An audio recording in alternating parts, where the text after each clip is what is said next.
Assalamualaikum warahmatullahi wabarakatuh. Hello guys, balik lagi dengan channel kita belajar bareng yuk. Oke, Bismillahirrahmanirrahim. Pada kesempatan kali ini kita akan membahas bareng tentang Peraturan Menteri Perhubungan Nomor 34 Tahun 2014 tentang marka jalan. Part kedua yaitu lanjutan dari part pertama. Part ini kita membahas pasal 53 hingga pasal 77. Oke, Bismillahirrahmanirrahim. Mari kita mulai aja. Kita akan mulai dari bab ketiga tentang penyelenggaraan marka jalan. Bagian ke-1 pasal 53. Penyelenggaraan marka jalan meliputi kegiatan 1. Penempatan, 2. Pemeliharaan marka, dan ketiga penghapusan. Pasal 54. Penyelenggara marka jalan sebagaimana dimaksud dalam pasal 53 dilakukan oleh 1. Menteri untuk jalan nasional, 2. Gubernur untuk jalan provinsi, C. Bupati untuk jalan kabupaten dan jalan desa, kemudian ada wali kota untuk jalan kota. Jadi memang berdasarkan ini ya kepala pemerintahannya gitu ya. Kalau nasional tidak oleh presiden tapi oleh menteri yang bersangkutan. Kemudian yang kedua, ayat kedua, penyelenggaraan marka jalan untuk jalan tol dilakukan oleh penyelenggara jalan tol setelah mendapatkan penetapan menteri. Penyelenggara jalan tol ya, istilahnya itu BUJT, Badan Usaha Jalan Tolnya gitu teman-teman. Jadi pengelolanya jalan tolnya siapa? Nah, dia yang melakukan pemarkaan gitu, yang menyelenggarakan pemarkaan jalan, namun memang harus disetujui dulu oleh menteri. Kemudian bagian kedua, tata cara penempatan. Pasal 55, baku jalan sebagaimana dimaksud pada pasal 6 ditempatkan pada A. Batas tepi jalur lalu lintas, B. Marka membujur berupa garis putus-putus sebagai tanda peringatan, C. Sumbu jalan sebagai pemisah jalur, D. Marka membujur berupa garis utuh sebagai pemisah lajur bus, E. Marka serong berupa chevron, dan F. Pulau lalu lintas. Yang kedua, paku jalan sebagaimana disebut pada ayat 1 ditempatkan dengan ketentuan A. Paku jalan dengan pemantulan cahaya warna kuning ditempatkan pada pemisah jalur atau lajur lalu lintas. B. Paku jalan dengan pemantul cahaya warna merah ditempatkan pada garis tepi di sisi kiri jalan menurut arah lalu lintas. Dan C. Paku jalan dengan pemantulan cahaya warna putih ditempatkan pada garis tepi di sisi kanan jalan menurut arah lalu lintas. Merah itu sebelah kiri jalan, kalau kanan itu putih warnanya, sedangkan untuk pemisah lajurnya warna kuning. Itu ya teman-teman ya dasarnya ya untuk bahu jalan. Kemudian pasal 56, alat pengaruh lalu lintas sebagaimana dimaksud dalam pasal 9. Alat pengarah lalu lintas pada pasal 9 ditempatkan sebagai pelengkap atau pengganti dari marka jalan yang dinyatakan dengan garis-garis pada permukaan jalan. Pasal 57, pembagi jalur atau lajur ditempatkan sebagai pelengkap dan pengganti dari marka jalan yang dinyatakan dengan garis-garis pada permukaan jalan. Pasal 58, marka membujur sebagaimana dalam pasal 16 ditempatkan pada jalur lalu lintas. Bagian kedua tentang tata cara penempatan, pasal 59, pada jalan dua arah yang mempunyai lebih dari 3 lajur. Tiap-tiap arah harus dipisah dengan garis utuh membujur. Dan pada saat mendekati persimpangan atau keadaan tertentu dapat digunakan 2 garis utuh yang berdampingan. Pasal 60, marka membujur berupa garis utuh sebagaimana dimaksud dalam pasal 17 ditempatkan pada A. Bagian jalan yang mendekati persimpangan sebagai pengganti garis putus-putus pemisah jalur. B. Bagian tengah jalan yang berfungsi sebagai pemisah jalur atau median. C. Bagian tepi jalur lalu lintas yang berfungsi sebagai tanda batas tepi jalur lalu lintas. Dan D. Jalan yang jarak pandangnya terbatas seperti di tikungan atau lereng bukit atau pada bagian jalan yang sempit untuk melarang kendaraan melewati kendaraan lain. Jadi ini garis membujur, jalan garis utuh ya. Jadi yang sejajar ya. Kalau teman-teman lupa tentang masing-masing ininya item-item kayak paku jalan, kemudian garis melintang, garis pemanjang, atau maksudnya garis membujur. Nah, teman-teman bisa lihat video di part 1 dulu ya teman-teman ya. Di situ sudah ada penjelasan dan fotonya. Nah, ini garis marka membujur ya, berarti searah jalan yang searah gitu. Jadi sejajar dengan jalan, sejajar dengan arah lalu lintas gitu teman-teman ya. Kalau melintang yang tegak lurus dengan arah lalu lintas itu yang melintang. Oke. Tadi ini bagian jalan yang mendekati persimpangan sebagai pengganti garis putus-putus pemisah jalur.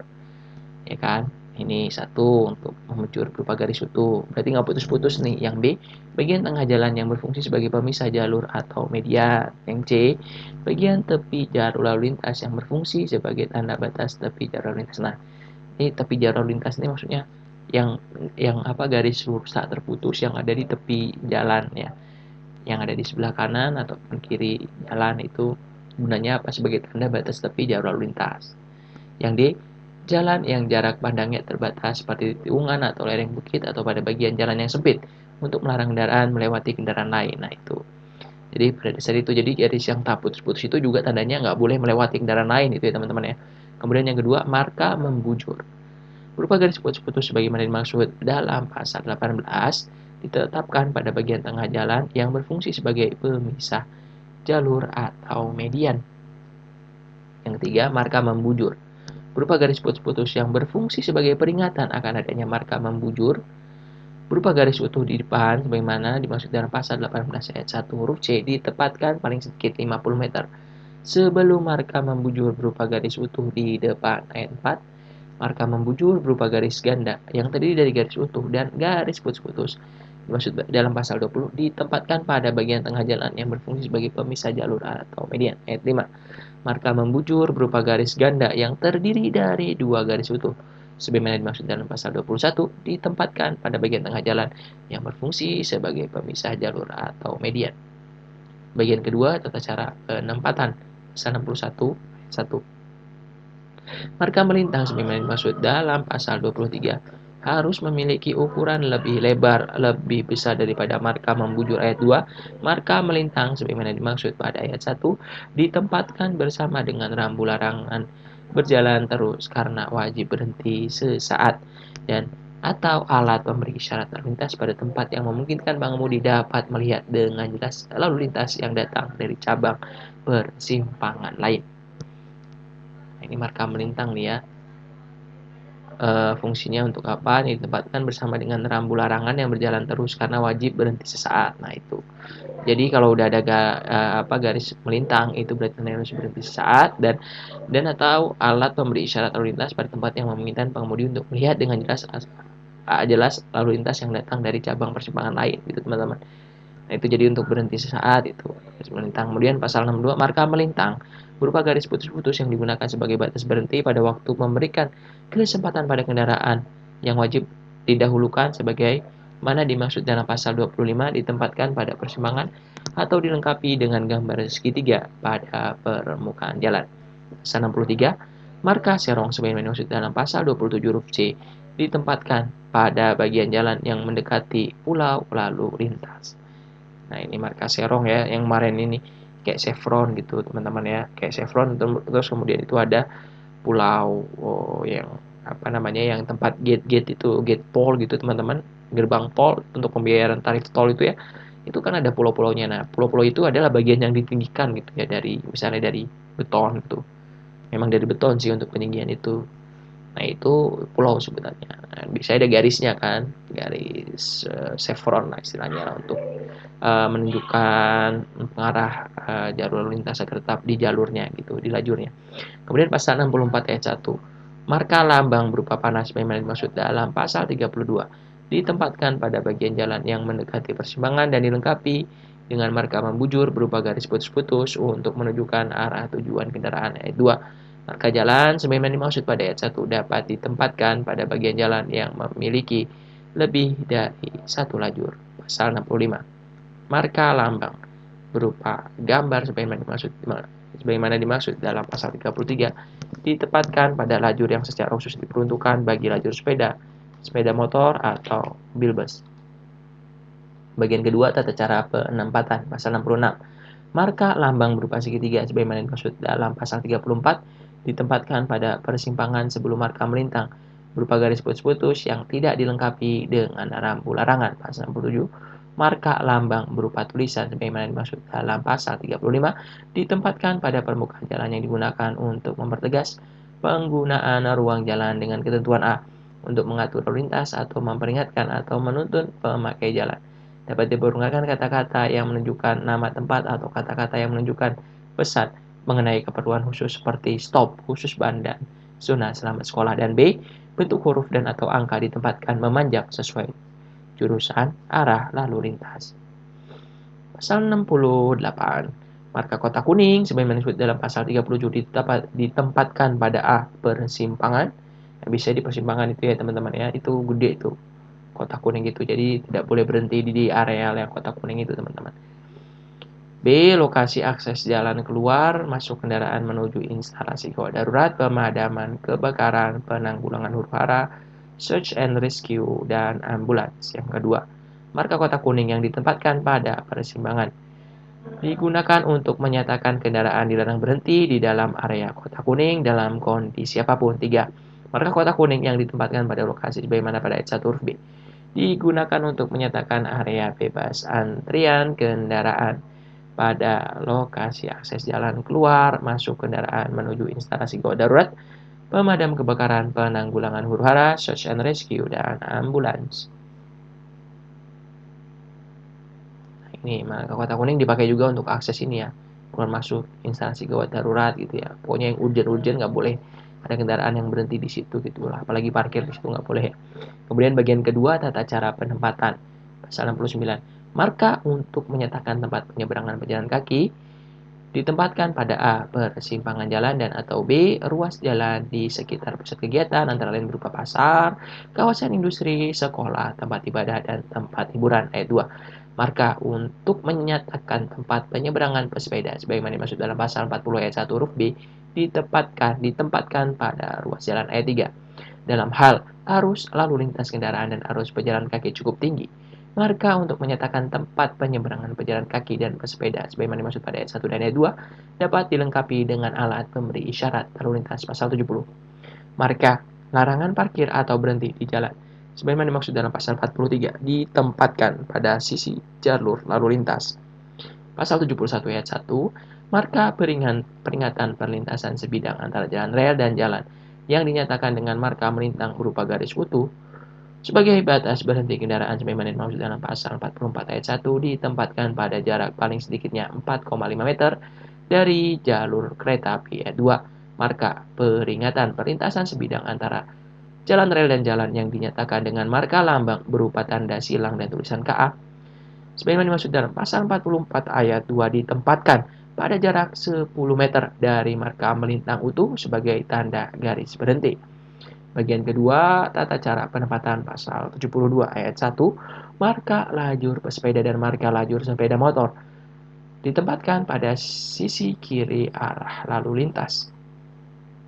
Marka lajur khusus bus ditempatkan pada lajur yang diperuntukkan secara khusus bagi keperluan mobil bus. Ayat 3. Marka lajur sepeda motor, dan marka lajur khusus bus dipasang pada lajur yang dapat digunakan secara bersamaan dengan lalu lintas umum lainnya.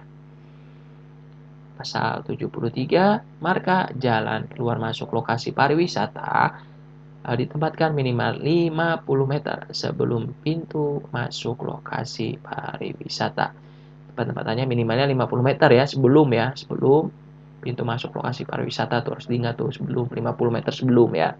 Kemudian pasal 74, marka jalan keluar masuk pada lokasi gedung dan pusat kegiatan yang digunakan untuk jalur evakuasi sebagaimana dimaksud dalam pasal 50 ditempatkan pada A.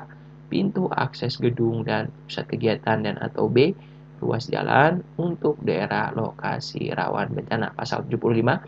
Marka kewaspadaan dengan efek kejut sebagaimana pada pasal 51 ditempatkan pada marka membujur di lokasi rawan kecelakaan. Jadi kayak tempat kayak misalkan black spot gitulah ya, ditempatkan ini waspada dengan efek kejut agar apa? Agar pastinya dengan efek kejut ini kan seperti sebelum dijelaskan ada bentuknya trapezoidal ya. Nah, dengan adanya itu nantinya ya pengemudi yang mengantuk jadi lebih lebih sadar gitulah ya, jadi tidak ngantuk gitu karena ada tadi perbedaan elevasi sehingga ada guncangan pada kendaraan. Kemudian dengan adanya yang bentuk trapezoidal tadi untuk efek kejut, maka nantinya lebih menurunkan seperti kayak ini aja lah. kalau jalan lurus nggak ada polisi tidur kan banyak orang yang ngebut tuh jadi ya teman-teman ya. Nah kalau misalnya ada polisi tidur jadinya pelan gitu karena kan gak enak juga ngebut nabrak melintasi lewat polisi tidur itu kan wah itu nggak enak banget itu kan, bisa rusak juga kendaraan kalau kecepatan tinggi, makanya jadi melambatkan kecepatan seperti itu teman-teman. Bagian ketiga, tata cara pemeliharaan. Pasal 76 ayat 1, pemeliharaan marka jalan dilakukan dengan cara A. Berkala dan B. Insidentil. Ayat 2, pemeliharaan berkala adalah mengganti marka jalan yang rusak dengan yang baru untuk dapat memberi jaminan keamanan atau keselamatan bagi pengguna jalan. Ayat 3, pemeliharaan insidentil meliputi A. Melakukan pemantauan terhadap unjuk kerja marka jalan dan penggantian bila tidak sesuai dengan fungsinya. Yang B. Melakukan penentuan dan penetapan jenis dan jumlah marka jalan yang memerlukan pemeliharaan dan perbaikan. Bagian keempat, tata cara penghapusan. Pasal 77 ayat 1, persyaratan penghapusan marka jalan ditentukan berdasarkan A. Umur teknis, B. Kebijakan pengaturan lalu lintas, dan C. Keberadaan fisik marka. Ayat 2, umur teknis bagaimana dimaksud pada ayat 1 huruf A paling lama 2 tahun. B. Kebijakan sebagaimana dimaksud pada ayat 1 huruf B dilakukan apabila terjadi perubahan pengaturan lalu lintas yang ditentukan oleh pejabat yang berwenang. Ayat 4, keberadaan fisik marka jalan sebagaimana dimaksud pada ayat 1 huruf C meliputi A. Pelapisan ulang perkerasan jalan, dan B. Hilang. Ayat 5, penghapusan marka jalan dilakukan berdasarkan penilaian kinerja oleh pejabat sesuai dengan kewenangannya. Yang ayat 6, tata cara penilaian kinerja pada ayat 5 ini ditetapkan oleh Direktur Jenderal. Jadi dinilai dulu apakah adanya marka di situ tepat gitu ya. Makanya dilakukan penilaian dulu baru dilakukan penghapusan setelah misalnya tidak memenuhi nih dari ini yang ditetapkan oleh Direktur Jenderal, maka ya sudah dilakukan penghapusan. Tapi kalau ternyata dia penting maka dilakukan juga nih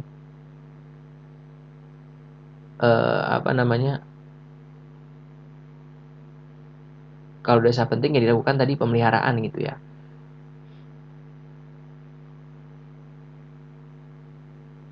Jadi persyaratannya ini untuk penghapusan, lihat dulu umur teknisnya, apakah masih sesuai atau enggak, umur teknisnya udah berapa lama, kemudian kebijakan pengaturan lalu lintas, apakah masih sesuai, masih relevan atau tidak, kemudian keberadaan fisik marka gitu ya. Paling lamanya 2 tahun umur teknisnya gitu. Kemudian kebijakan apabila terjadi perubahan pengaturan lalu lintas yang ditentukan oleh pejabat yang. Nah, ini juga nih mempengaruhi nih apakah ada perubahan kebijakan seperti ini, contohnya peraturan ini Permen 34 tahun 2014 ini ada perubahan atau enggak. Kalau ada perubahan berarti harus disesuaikan lagi dengan peraturan yang baru gitu teman-teman. Oke teman-teman semua, terima kasih telah menonton, semoga bisa bermanfaat untuk teman-teman semua. Semoga apa yang kita lakukan semoga uh, sukses dan sehat selalu untuk kita semua, amin amin ya rabbal alamin. Dan semoga apa yang kita inginkan segera dapat terkabul dan dapat segera tercapai dan diridhoi oleh Allah Subhanahu wa taala. Amin amin ya rabbal alamin. Thank you for watching. Wassalamualaikum warahmatullahi wabarakatuh.